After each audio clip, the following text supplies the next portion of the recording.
से। अभी हाल ही में चंद दिनों कबल तारिक जमील साहब ने खातून का निकाह पढ़ाया। आपने वो वीडियो में देखा होगा सोशल मीडिया पर, इस पर बड़ी जहर बहस व बात है कि वो बिल्कुल खातून के बराबर में बैठे हैं, मर्द औरत दोनों हैं, उनके बीच में ये साहिब बैठे हैं, बिल्कुल मतलब दबे एक ऐसा माहौल है कि बिल्कुल चिपक के बैठे हैं। यूँ समझिए शरीयत मुतहरा में जायज़ ही नहीं है कि किसी मर्द का किसी गैर औरत के सामने बेपर्दा होने की हालत में मौजूद होना।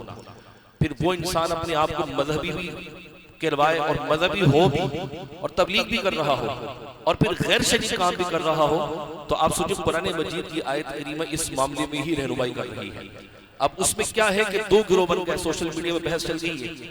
अब जो शरीय मसला वाक़ियतन बताना चाह रहे हैं उन्हीं को लोगों ने आड़े हाथों लिया हुआ है कि मौलाना साहब कर रहे तो क्या हुआ, इनकी बेटी सी है। बेटी तो नहीं है ना, बेटी सी होना और बेटी होना दोनों में फर्क है।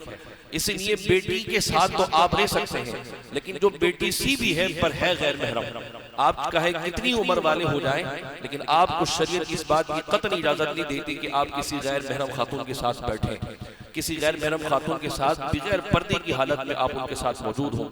निकाह पढ़ाने के कुछ उसूल होते हैं, कुछ शराइत होते हैं।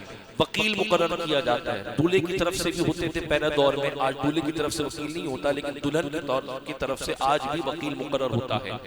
वकील महरिमात से बनाया जाता है जो उसके सामने बच्ची के सामने जा सके, उससे गवाही ले सके। और जब वकील वकालत के तौर पे इजाजत दे लेता है तो अब दुल्हन दुल्हा का सामने बैठना भी जरूरी नहीं है। दुल्हन अगर गैब में भी हो, लेकिन इजाब के वक्त, कबूल के वक्त मर्द से जो कबूल करवाया जा रहा है उस वक्त अगर वकील हाजिर हो तब भी निकाह हो जाता है।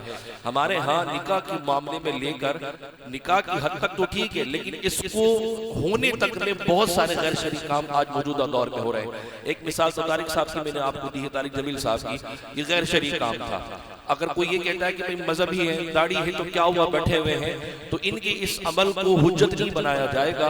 अल्लाह ने पहले ही कुरान मजीद में जिक्र कर दिया है कि अल्लाह की राह से भटकाने वाले गुमराह होते उनकी पैरवी ना की जाए। अब ये गैर शरई काम है, शरीयत की बात की इजाजत नहीं देती कल को कोई काजी साहब भी बैठना शुरू कर दे या कोई अपने अमल को जायज साबित करने के लिए इस तरह करने लगे। इसी तरह मर्द और खवातीन जब तक निकाह नहीं हुआ एक दूसरे के सामने भी बेपर्दा नहीं हो सकते। निकाह हो जाए तो फिर बेशक बैठ